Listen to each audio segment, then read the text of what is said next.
ನಿಮ್ಗೆ ಯಾವಾಗ ಗೊತ್ತಾಯ್ತಮ್ಮ? ನಿನ್ನೆ ಗೊತ್ತಾಗಿರೋದು, ನಿನ್ನೆ ಮಧ್ಯಾಹ್ನ ಗೊತ್ತಾಯ್ತು. ಯಾರು ಮಾಡಿರ್ಬೋದಮ್ಮ ನಿಮ್ಗೆ?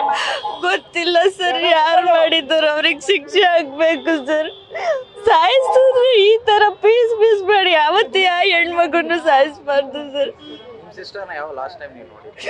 ಒಂದು ವರ್ಷ ಆಯ್ತು ಸರ್, ನಿನ್ನೆ ಆ ಪರಿಸ್ಥಿತಿಯಲ್ಲಿ ನೋಡಿದ್ದು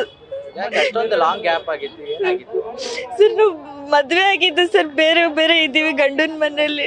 ಅವತ್ತಿದ್ದ ಮಾತಾಡಿಲ್ಲ ನಾನು, ಒಂದು ವರ್ಷ ಆಯ್ತು, ಮಾತಾಡಕ್ಕೂ ಸಿಗ್ಲಿಲ್ಲ. ಕೊನೆಗೂ ನನ್ನ ತಂಗಿ ಹತ್ರ ನಿನ್ನೆ ಹೋದಾಗ ನೋಡಿದ್ರೆ ಡೆತ್ ಆಗಿ ಆಲ್ರೆಡಿ ಪೀಸ್ ಆಗಿ ಫ್ರಿಜ್ ಅಲ್ಲಿ ಹಾಕ್ಬಿಟ್ಟಿರು.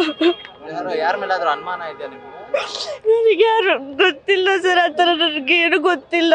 ಯಾರು ಮಾಡಿದಾರೋ ಅವ್ರಿಗೆ ಶಿಕ್ಷೆ ಆಗ್ಲೇಬೇಕು, ಸುಮ್ನೆ ಬಿಡಬಾರ್ದು ಸರ್.